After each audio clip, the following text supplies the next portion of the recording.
Today on the newscast, Russian forces reportedly moving closer to the Israel-Syria border right along the Golan Heights. The Russians are trying to inflame the situations between the Israelis and the Palestinians. Breaking tonight, Russian President Vladimir Putin telling the West to back off. Наша страна также располагает различными средствами поражения. And now on to the Middle East, where the Houthis have issued more threats against commercial ships passing through the Red Sea. Isang nakakabahala na pagkilos ng Russia laban sa mga kaalyado ng United States of America pati na rin ng NATO. Dahil ngayon ay tila lumalapit na ang Russia sa hangganan ng Israel at Syria sa mismong Golan Heights. Bakit nga ba ipinangangamba natin ito? Gegerahin na ba ng Russia ang Israel?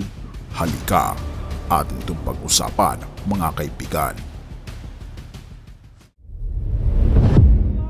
Bakit nga ba kailangan mag-alala ng Israel sa pagkakataong ito? Dahil kamakailan lamang ay nababanggit na ang mga rebeldeng Houthi sa Yemen na sinusuportahan ng Iran ay may hawak na mga hypersonic missile. At ngayon, tila kumakampi ang Russia sa Iran sa paglusob ngayon sa Israel. At napakahalagang ulat nito mga kaibigan na lumabas mula sa iba't ibang mga media sa Arab region, lalo na ang Syrian state media na pinapatakbo ni Bashar al-Assad, at iniulat din ng Israel's Channel 11 broadcaster na ang mga puwersa ng Russia ay lumalapit na sa hangganan ng Israel at Syria. Mabilis ang paalala, ang mga puwersa ng Russia ay nasa Syria mula Setyembre 2015. Pumasok sila sa Syrian Civil War upang iligtas ang buhay ni Bashar al-Assad, at iyon ang mga nagawa nila. Nagtagumpay sa digmaan si Assad sa tulong ng Russia. Ang paglahok ng Russia sa Syria ang naging game changer doon, at ngayon wala pa ring plano ang puwersa ng Russia na umalis sa loob ng halos 9 na taon. Sila pa rin ay nasa Syria at sila ang pinakamalakas na puwersa sa bansa kung saan may mga iba't ibang mga aktor sa rehiyon. Ang rehimeng Iranian ay isa sa mga pinakamahalagang aktor sa tabi ng Russia, at mayroon ding Turkey. Sa nakaraan, mayroon ding ISIS at Al-Qaeda. Kaya ang Syria ay sinasabi nila na tila baga isang teroristang grupo ng malademonyo na nakaistasyon sa lugar na nasa pasimula ng Israel. At ngayon, may mga ulat na ang Russia ay lumalapit pa at nagsisimulang mag-istasyon sa mga puwersa malapit sa hangganan ng Israel. Ito ay isang sanhi na malaking pag-aalala sa mga tao doon. Mayroong mga geopolitics na epekto at epekto sa mga propesiya na pag-uusapan natin sa sandaling ito.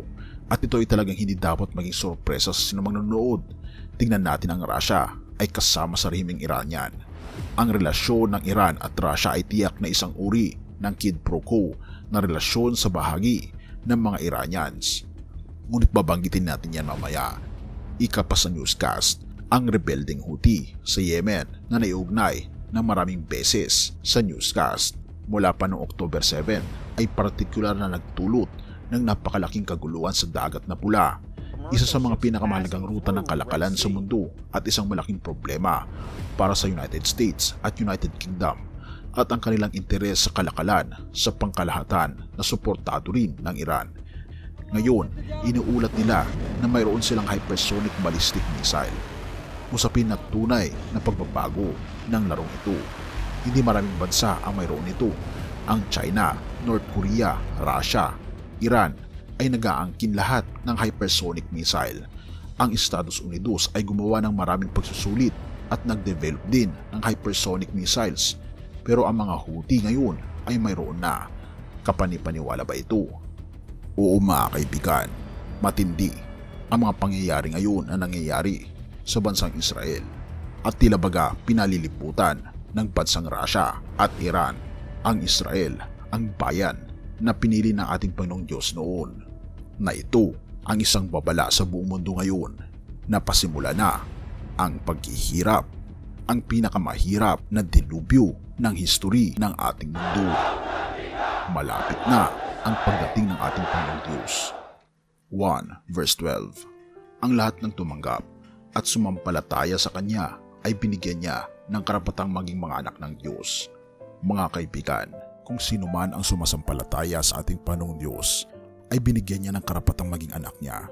hindi lamang ang bansang Israel, kundi ang lahat, Pilipino ka man, Amerikano ka man, Inchik, European ka man, Russian ka man, o anuman ang iyong lahi, na kung tayo man ay tumanggap sa ating Panginoong Diyos, sa ating Panginoong Jesucristo bilang ating tagapagligtas, ay binibigyan niya ng karapatang maging anak niya.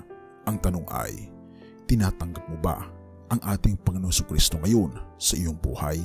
Tayo'y manalangin.